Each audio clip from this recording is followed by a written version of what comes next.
Nos encontramos en la Escuela de Bellas Artes del Cusco con Juan Acevedo, el gran talentoso artista peruano que ha venido acá a dar una charla, Bueno, esta vez una conferencia en una la conferencia. Universidad de Bellas Artes, y antes estuve presente en el homenaje que han tenido a bien hacerme los de la primera feria de libro y lectura del Cusco, ¿no?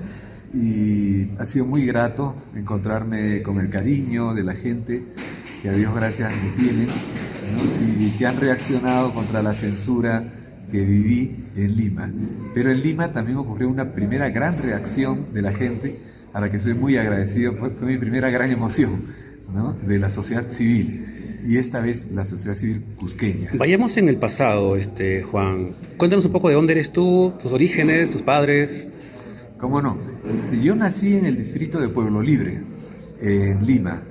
No, es el Parque de la Bandera, ¿no? Hay un lugar más, el Parque Irolo. Sí, y ahí está cerca la Huaca, el Museo Mateo de Salado, Arqueología. y está la casa en la que vivieron San Martín y Bolívar, y que originalmente era del virrey Pezuela.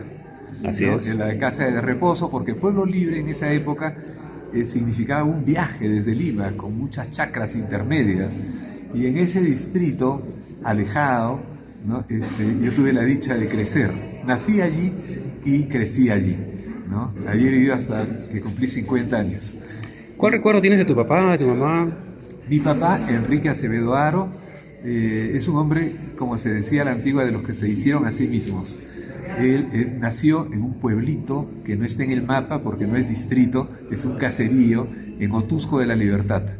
Mira. Ese pueblito se llama Chanchacap, con P final. Sí, he escuchado. Sí, y también... Yo soy de Trujillo, ¿sabes? Ah, qué bien. Chanchacap, claro que sí. De Otusco también. Lugar de muchas frutas, ¿eh? Claro, exacto. Muy buena granadilla. Muy buena granadilla. Sí, y también es relativamente cerca está, pero no conozco, Sincicat, que es un nombre claro, parecido. El lugar de los membrillos también. Exacto, y entonces estos son nombres con evocación mochica, ¿no? Es como Nailamp, terminan en P.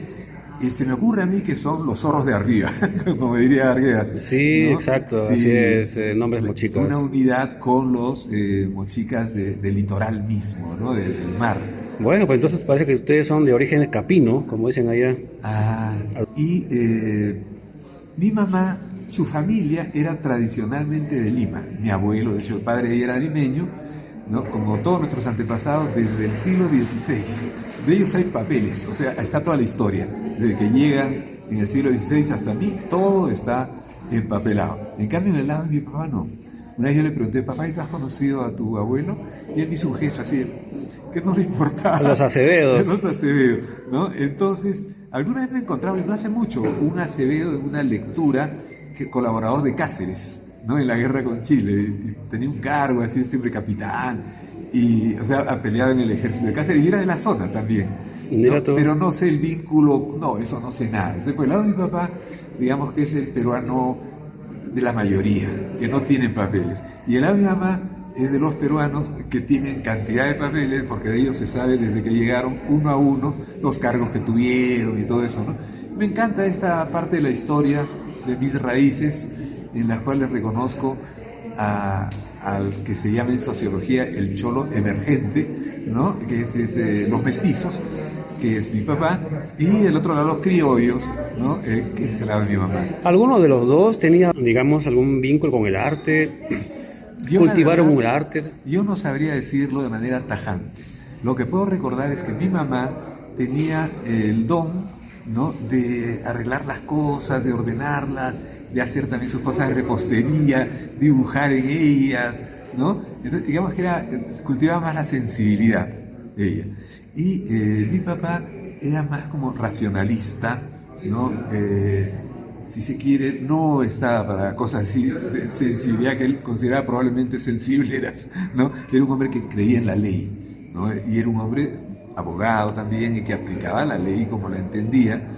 Y él había estudiado en Trujillo los 5 años de media en el Colegio San Juan, ¿no? Canarios que le dicen, sí. Y en una época en la cual los directores eran alemanes de entreguerras. El Perú contrataba a esas personas, habían contratos, ¿no? De convenios. Y entonces mi papá fue educado con mucha disciplina y con un pensamiento que era más cercano, pues, al pensamiento hegemónico alemán, ¿no? Wow. Eso yo creo que si no su vida entera, hasta que se retira, y por el amor a sus hijos, creo, inicialmente termina votando por Barrantes, él que no tenía nada que ver con la izquierda, pero fue simpático eso. Sí, ¿verdad? Sí, fue simpático. Esas ironías de la vida, ¿eh? Sí, pero sabes, yo presenté en el año 83, ¿no? Entonces yo estaba ahí en mis 43 años, y presenté el libro Ciudad de los Reyes, y lo presentaron Abelardo Sánchez León, Edgardo Rivera Martínez y Alfonso Barrantes Lingán. Ah, mira tú. ¿No? Sí, el último en hablar fue Barrantes, y yo le decía siempre que con ese había iniciado su campaña, porque luego fue alcalde algunos meses después. Mira tú. Y entonces luego terminó la conferencia, yo estaba hablando con las amistades que habían ido, y de repente escucho Juan que decían atrás mío, yo no hacía caso, estaba dedicado a la gente que había ido. Insiste Juan con más energía, y yo volteo y veo a mi papá abrazado con Barrantes. Mira tú. Y Barrantes me dice, ¿por qué no me habías dicho? Así como lo hablaba Calvo. Sí, con esa parsimonía. Sí, ¿no? Y me dice, ¿por qué no me has dicho que tu papá era el coronel Acevedo? ¿No? Entonces yo le digo, ¿y por qué tengo que decir, no? Y eran amigos, ¿no? Porque Barrantes era muy cauto, político también. Mi papá era el fiscal del Consejo de Guerra. A la Guardia Civil, porque él era bajito de estatura, entonces para la Guardia Civil sí le daba la talla, ingresa con el primer puesto, y mantuvo ese primer puesto toda su formación, los 4 años de cadete, porque claro, este era un serranito muy estudioso, entonces fue el primero también de su promoción, igual que lo había sido en el Colegio San Juan de Trujillo, para poder pagar el internado, porque mi abuelo había dicho, ante los ruegos de mi abuela para que estudie media, mi abuelo decía, necesito los brazos de mis hijos en las chacras, ¿no? Y entonces tanto insistía la abuela que el abuelo ya consintió, pero dijo, eso sí, que no me cueste un centavo. Entonces mi papá fue el primer puesto siempre, con lo cual ganó el derecho a la beca. Okay. Y luego llega a Lima, no le daba la talla para ser del ejército. Su hermano mayor, que ya estudiaba en San Marcos Derecho, se molestó cuando lo vio. Le dijo, ¿para qué has venido a Lima? ¿Tú sabes cómo vivo yo? Y le mostró cómo vivía, colchón en el suelo, en estera, ¿no? Yo soy estudiante así, le dijo, y tú no creas que yo te voy a mantener. No, le dijo, a ti le que mantenga el Estado, le dijo, represéntate al ejército. Entonces el hombre no le daba la estatura y se moría de miedo. ¿Qué le iba a decir su hermano, que era como su segundo papá? Claro. Estas cosas que ocurren de la historia del Perú a la antigua, ¿no? No eran estos jóvenes protegidos por papá, sino se esmeraban para salir adelante. Se hizo a sí mismo. Claro, ¿no? Y su hermano mayor le sirvió siempre, lo quería mucho, lo respetaba mucho, ¿no? Y bueno, mi padre entonces entra a la Guardia Civil, y cuando está de teniente comienza a estudiar Derecho. Y termina Derecho, porque como ese policía lo cambian pues a otro destino, ¿no? Claro. Y a veces la familia podíamos ir y a veces no, porque estábamos estudiando en el colegio. Y él se gradúa, digamos, cuando es mayor. Y ahí se graduó de abogado en Trujillo, en la escuela de Trujillo, en la Universidad de Trujillo. Termina Derecho y pasa al cuerpo jurídico militar. Okay. Y ¿En qué colegio estudiaste esto? yo estudié la media, la primaria en muchos colegios privados y pequeños, ¿no? De barrio. Y la secundaria en 2 colegios. El primero, la Gran Unidad Escolar Mariano Melgar de Breña, donde estudié primero y segundo y media, y tercero y media me mandaron a Arequipa a estudiar en el Colegio Militar Francisco Bolognesi. Ah, mira. Sí, eso fue para corregirme, porque mi papá estaba allá ejerciendo como fiscal. Claro. Y aquí yo saqué por primera vez en mi vida 2 cursos jalados en diciembre. Para mi papá fue una alarma, ¿qué ha pasado? Entonces al colegio militar para que lo enderecen, ¿no? Inmediatamente. Y ahí luego lo cambiaron a Lima y yo me quedé solo en Arequipa, sin pariente alguno, pero feliz, ¿no? Feliz, me adapté. Y luego volví e ingresé nuevamente a la Gran Escolar Mariano Melgar, donde estudié cuarto y quinto y media, felizmente en ese tiempo de letras, porque se podía escoger letras o ciencias, y a mí me iban muy bien las letras, historia, literatura. Hablando de letras, Juan, ¿en qué momento sientes tú que ya tienes esa vocación, que el arte te jala a ti, que de pronto ya sientes esa necesidad de escribir, de expresar lo que tienes? Le debo mucho a mis primeros años en letras, ¿no?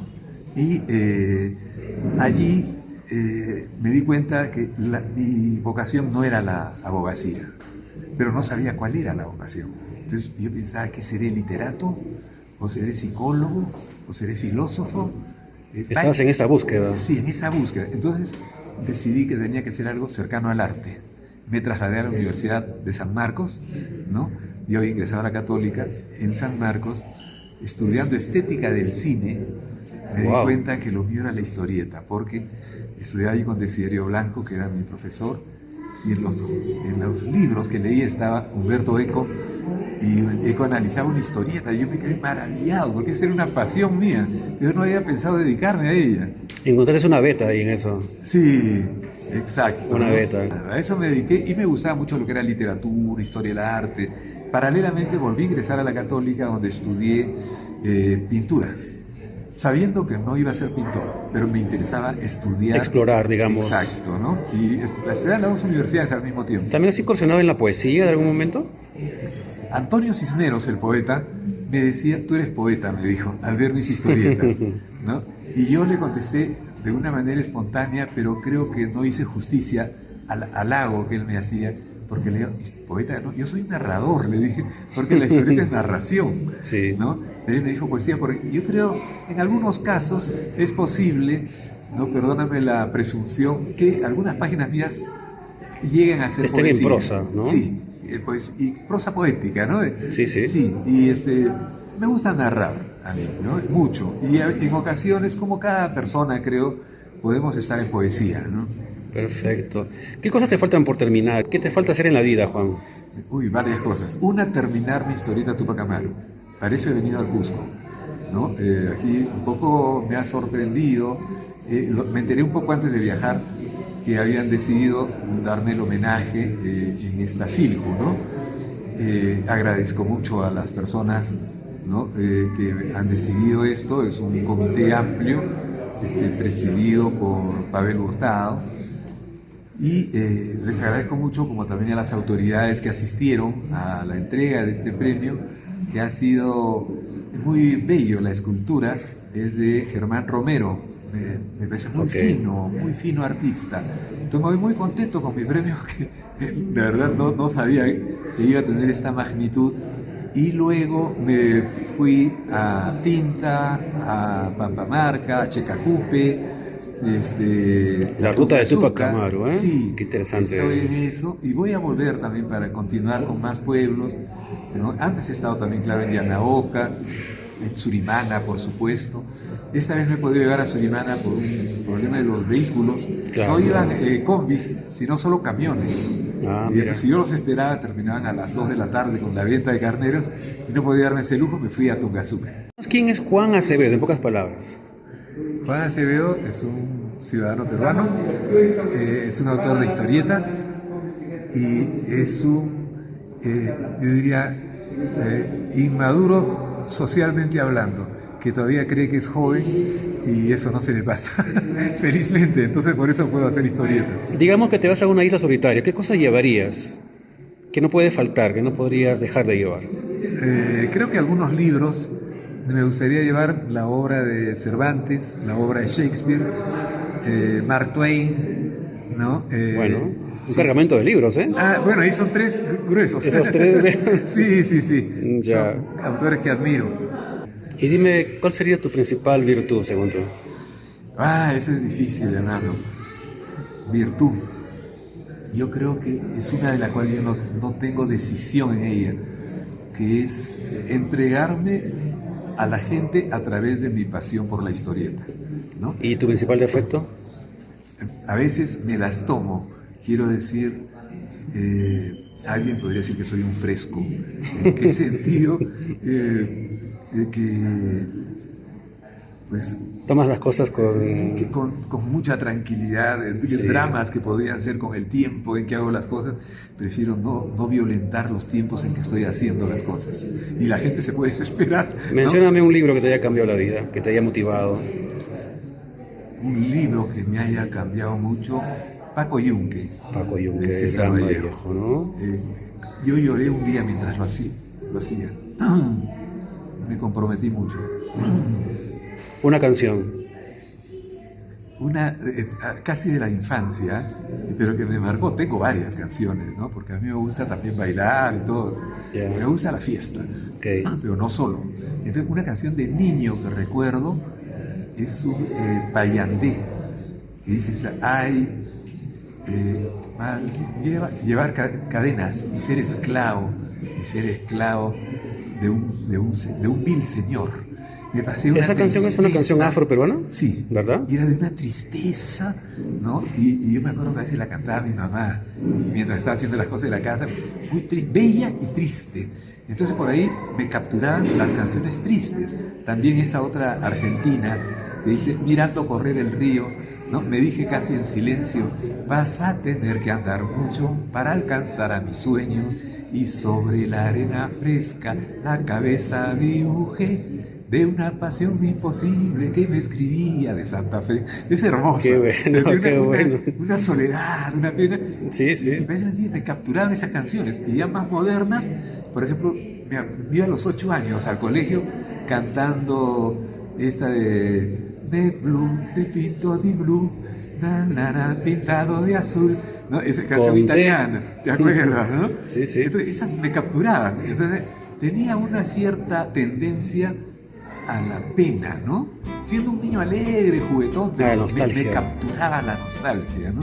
Y que después más bien cuestiono a veces, por supuesto, me gusta a veces vivir la nostalgia, pero ahí traigo las palabras de Gustavo Gutiérrez, el padre de la teología y la liberación. Para nostalgia decía, 10 minutos de boleros y punto.